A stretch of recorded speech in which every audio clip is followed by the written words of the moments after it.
Hello. So this is on When We Two Parted, Lord Byron. Okay, so this poem is quite difficult to understand. The reason being is that it is quite an ambiguous poem. Ambiguous, spelled Ambiguous. It means that the meaning of the poem is you could interpret it in many different ways. Of course, it is a love and relationships or romantic love poem. It's not parent-child, so you could write romantic love up here. Romantic love. So it's a romantic love poem, so that much we do know. However, who he's speaking about is ambiguous. Okay, Lord Byron wrote this on personal events. We know for a fact that it's his own experience. So you can write factually that it was based on a true story. He tried to hide to those who asked who it actually was about, so didn't specify. But it was definitely assumed that it was about a woman who he actually fell in love with, and then she went and left him. Okay, so it's a heartbreak poem. What we call these type of poems, which are known as just emotional poems, is it's a lyric poem. So you can write that as well. The form, that'd be ticking the form box for the examiner. So it's a lyric poem. It's an emotional poem. All right. Now, we need to learn quite a bit about Lord Byron in order to understand or develop our analysis a little bit deeper. I've already said that it's based on a true story. He was someone who travelled a lot, someone who broke many rules of society at the time. So we can say that, once again, I've given you the word before with Charlotte Mew in Farmer's Bride.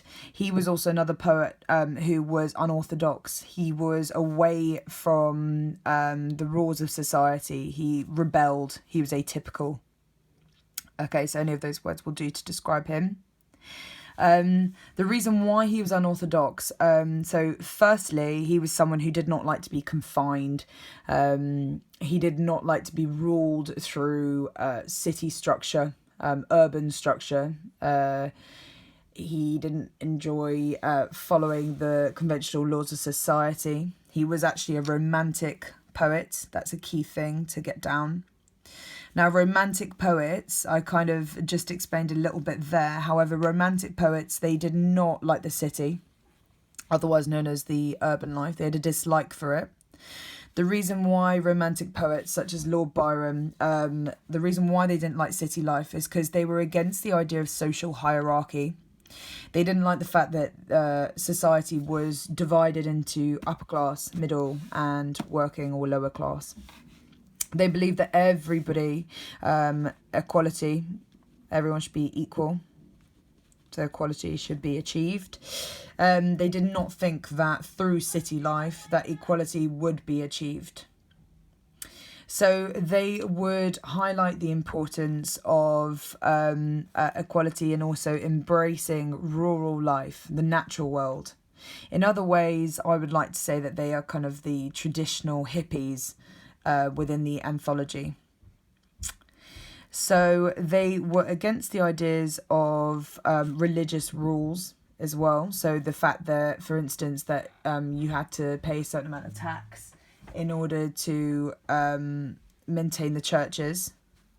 The reason why they didn't like religious rules as well is because there was that social hierarchy. For instance, you would be paying a certain amount in order to ensure that they were there and they were kept. If you know a little bit about your history, you would have heard of the divine rights of kings. Another reason why they didn't like the religious rule, because they believed that they were created, or religion was partly created, because there were the rich people wanting to claim a certain power, a certain authority over the working class and lower class. It's really useful to understand who romantic poets, who they are. But I will take you through the whole anthology and let you know, especially when they are a romantic poet. It's just good to learn about, and it's a really helpful thing to know how to spot them. So Lord Byron, romantic poet. Another way in which we know that he broke away from the idea of like city life and the rules of urban life is because he was someone, like I said, he was someone who travelled. He actually had a life of poverty, but he inherited riches. So he was someone who kind of got experience of both sides, both ends of the wealth scale. He was someone who partied a lot. He was a man of debauchery, Debauchery. He did everything to excess. So he drank to excess, he socialised to excess. Someone with many women, very, very popular with his female friends. However, that also meant that he, because he was very popular with women and men, because he was a homosexual and heterosexual, so he was bisexual, he contracted many STIs, not something which you necessarily want to talk about in your essay, but something which just highlights kind of his very social and gregarious lifestyle. He lost money, so the money which he inherited, he lost the money, and then he intended on marrying a rich heiress. Whether or not that this is the rich heiress he's speaking of or a rich heiress he found is unclear. Like I said, the poem is ambiguous. It's not necessarily very clear who he's talking about. Okay, so we go into the annotations of the poem. So when we two parted, already this title alone kind of draws the similarities between this poem and Walking Away, because you have the idea of separation, the theme of separation. I hope that your notes are neater than mine. Theme of separation. Now, I believe that Walking Away, it talks about the 15 years ago, almost to the day. Okay, and then we can tell that that speaker was also thinking in the past, and so is this person. They're living in the past, kind of implying that they have not moved on from that memory. So we start off, our first verse, it focuses on the past of what happened when they first broke up. So please make a note that this verse is focused on the past, because the structure of this essay is quite key. So it starts off, when we two parted in silence and tears, half broken-hearted, to sever for years, pale grew thy cheek and cold, colder thy kiss, truly that hour foretold sorrow to this.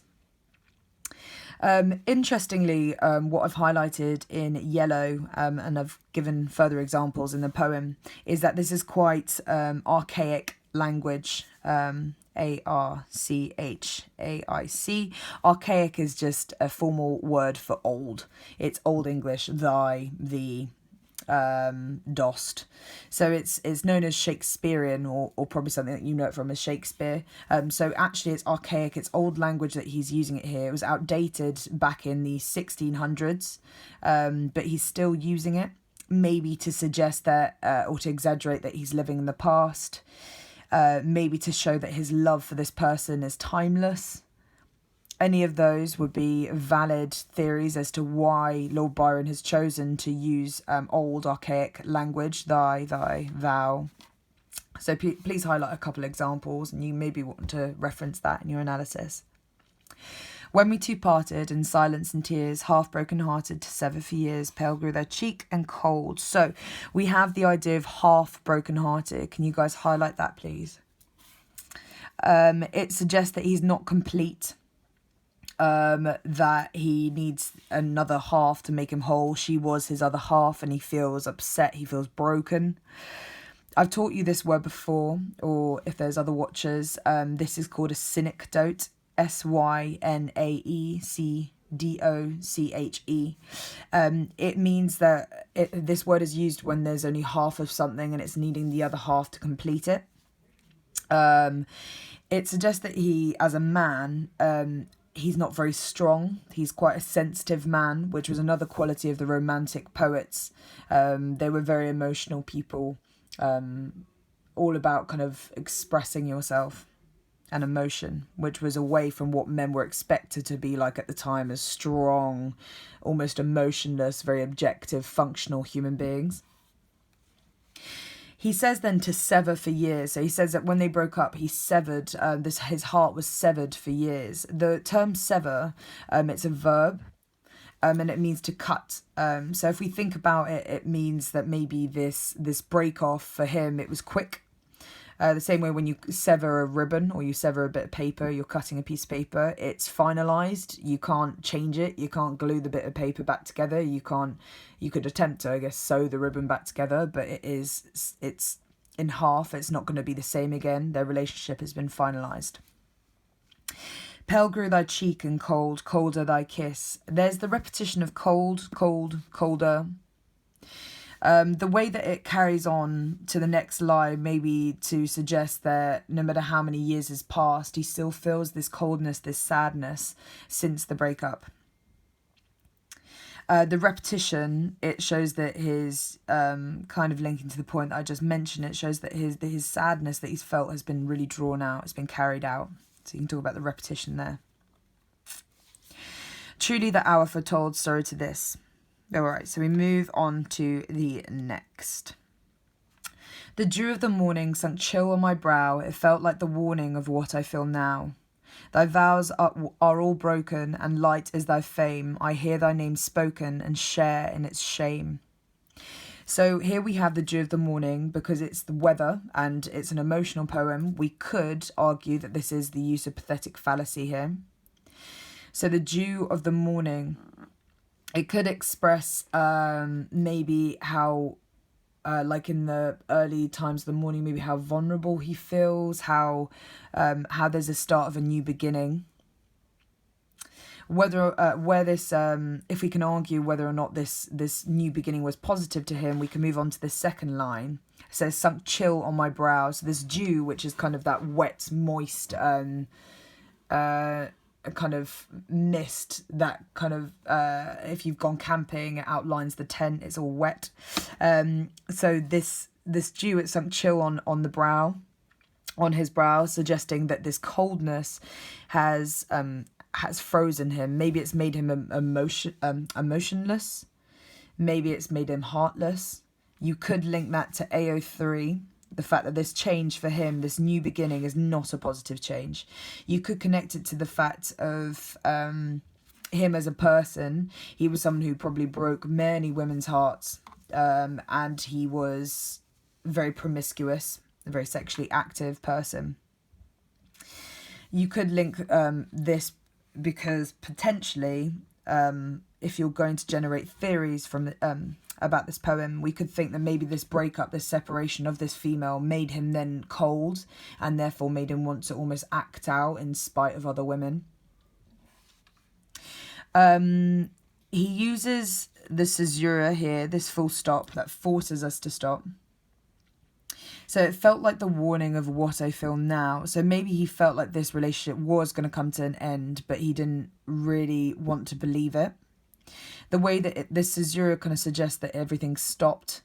He kind of plays the idea of a victim, which I would like you to make a note of. He portrays himself as someone who couldn't help the situation. He wants people to feel sorry for him. Thy vows are all broken. So potentially, we don't know if this person is someone he married, but these vows, maybe they're marriage vows that they actually made together, or they're vows that they just personally exchanged or promised that they would make to each other, but they've been broken. The use of religious kind of terms, vows as well, it shows their strong spiritual connection that he believed them to have. And light is thy fame, I hear thy name spoken and share in its shame. So clearly this female is very well known, still, or maybe male. We still don't know who this person is, but it's obviously someone who they speak, who the public speaks about quite a lot, or he bumps into her or maybe her name, and has to kind of live with the idea of being reminded of this again. We move on to the third verse. They name thee before me, a knell in mine ear, a shudder comes over me. Why weren't thou so dear? They know not I know thee. I knew thee, who knew thee too well. Long, long shall I rue thee, too deeply to tell. So, they name thee before me, so they heard from others. It suggests that, others are once again speaking about this female. A knell in mine ear. So knell is something to analyse. Knell is the sound of a bell, which you'd usually hear at the time at the death of a funeral. So it's to suggest this kind of gothic, dark imagery. Highlights and exaggerates kind of the darkness of what he feels now in his current life. A shudder comes over me. Why weren't thou so dear? So it suggests maybe the end of their relationship. This knell, yeah. Maybe it suggests how his life felt like it ended. That a part of him died when they separated. So here is the present. He speaks about the present. So it goes from the past to the present. And then we go to the final verse. In secret we met, in silence I grieve, that thy heart could forget, thy spirit deceive. If I should meet thee after long years, how should I greet thee? With silence and tears. So he speaks about the future here. So he lives, through the verses, he's living from the past, present and future. Maybe to suggest that he has almost documented his feelings towards this female, to suggest that he's stuck in the past. It exaggerates it. It shows how he is almost obsessed with her, in my opinion. The secret we met, in silence I grieve. We have the use of sibilants as well. You might want to comment on that. I said in the other poem that the use of sibilants, it really slows or draws out the pace of the words. Maybe to suggest how slow and pointless and slow-paced and mundane. So there's mundane, which means boring. Mundane, his life has become now that she has left him. If you notice, silence and tears, and you're clever if you have, silence and tears is also shown right at the beginning. In the first verse, second line down, in silence and tears is shown here. So it's shown here and it's shown right at the end. When it is repeated, so what's at the end of the poem or end of a piece of literature is repeated. So the start, you have silence and tears, and at the end you have silence and tears. When it's repeated from the beginning and then it's repeated at the end, this is called a cyclical structure. Cyclical structure. When how it begins, it also ends. This cyclical structure of silence and tears, of how it began in the first verse, and then at the end we have silence and tears again. It could suggest, and make annotations on this, it could suggest that he is stuck in his thoughts, that he is obsessing over it, that he's caught in his feelings for her. The use of rhetorical questions, you could annotate that it shows how he's desperate for communication and that he lives life in anxiety and he feels like his future is uncertain without her, potentially. This was shown in Porphyry's Lover. If you remember, I spoke about inversion. Inversion. It's when the sentence or words within the sentence are jumbled up. So in silence I grieve, instead of saying I grieve, I was grieving in silence. In silence I grieve. Maybe it's to show how he is modelled up, how he's confused, how his plans of life has been altered because she left him.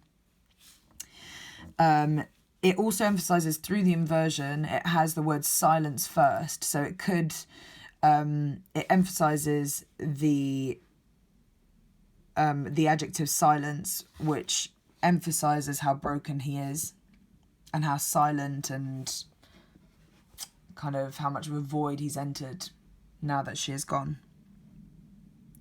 The rhyme almost follows the pattern of a sonnet in some ways. It is a broken sonnet, however. So sonnets usually follow 14 lines, which you cannot see actually here. The rhyming pattern is what almost is similar to a sonnet.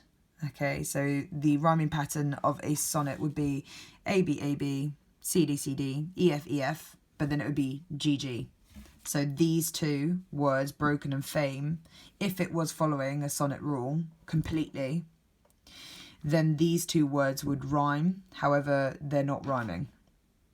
Okay, so you could annotate that the fact that the sonnet is broken could suggest that he's broken, connecting to, you know, loss of self. But that's probably going to only hit home with the higher ability students. I hope that I made that as clear as possible. It is a bit of a tricky poem. Please let me know if I haven't made anything clear or if I actually just need to repost anything. Honesty is the best policy. Let me know if these are helping. Thanks, guys. Bye.